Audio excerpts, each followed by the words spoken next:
Not the owner of the land.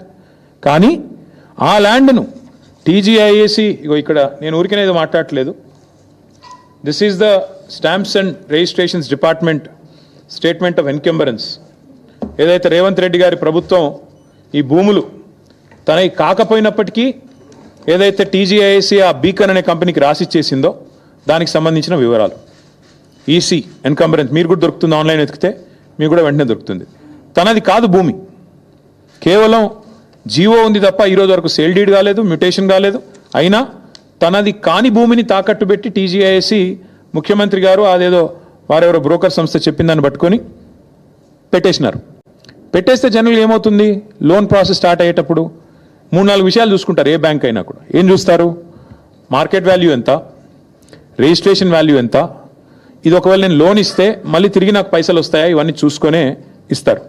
కానీ ఇక్కడేం జరిగింది, అసలు ఈ భూమికి యాజమాన్య పత్రాలు లేవు, రిజిస్ట్రేషన్ డాక్యుమెంట్ లేదు. That itself is a big crime. First టీజీఐఏసిని, ఇండస్ట్రీస్ డిపార్ట్మెంట్ని, ఇండస్ట్రీస్ సెక్రటరీని జైల్లో వేసేంత పవర్ఫుల్ ఎవిడెన్స్ ఇక్కడే ఉంది. నీది కాని భూమి నువ్వు ఎట్లా అమ్ముతావు అసలు? ఇప్పుడు రంగారావు గారి భూమి లేదా ఆయన ఫ్లాట్ ఉంది, నేను తనఖా పెట్టి తీసుకున్నాను అనుకోండి డబ్బులు. ఫస్ట్ ఆఫ్ ఆల్ ఎవడన్నా ఇస్తే వాడిది తప్పే అవుతుంది, నాది కూడా తప్పే అవుతుంది. ఆయన నాది కాని దాన్ని తీసుకుపోయి నేను పెడితే నాది తప్పే, ఇచ్చే ఇన్స్టిట్యూషన్ కూడా తప్పే అవుతుంది. అట్లాగే ఇక్కడ తనకు సంబంధం లేని భూమిని ఇవాళ రిజిస్ట్రేషన్ పత్రం లేదు, యాజమాన్య పత్రం లేదు, ఏది లేకపోయినప్పటికీ ఒక నామమాత్రపు జీవో, అది కూడా ఎప్పుడు ఇచ్చారు, 26/6/2024లో జీవో నెంబర్ 54 ప్రకారం ఇచ్చేస్తున్నాం భూములు అని చెప్పి పేపర్ మీద మాత్రం ఇచ్చేసినారు. పేపర్ మీద తప్ప తర్వాత ఫాలో అప్ లేదు, సేల్ డీడ్ లేదు, రిజిస్ట్రేషన్ లేదు, మ్యూటేషన్ లేదు, ఏది జరగలేదు. కేవలం టైటిల్ ట్రాన్స్ఫర్ కూడా కాకుండానే నాది అని టీజీఐఏసి బ్యాంకుల దగ్గరికి, బ్రోకర్ల దగ్గరికి పోయింది. That is the biggest crime number 1. రెండవది, ఈ మోసపూరితమైన ఈ ఫైనాన్షియల్ ట్రాన్సాక్షన్ని ఆమోదించడం రెండో కుంభకోణం.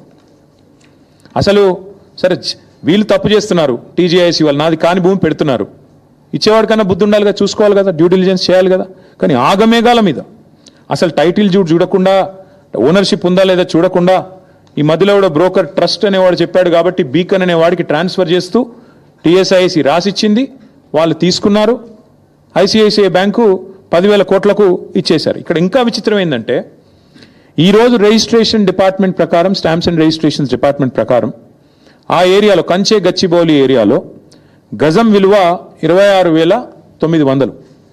అంటే మొత్తం 400 ఎకరాలను మీరు గజాల వారీగా కొలిస్తే మొత్తం as per the government record 5,239 కోట్ల 84 లక్షలు మాత్రమే.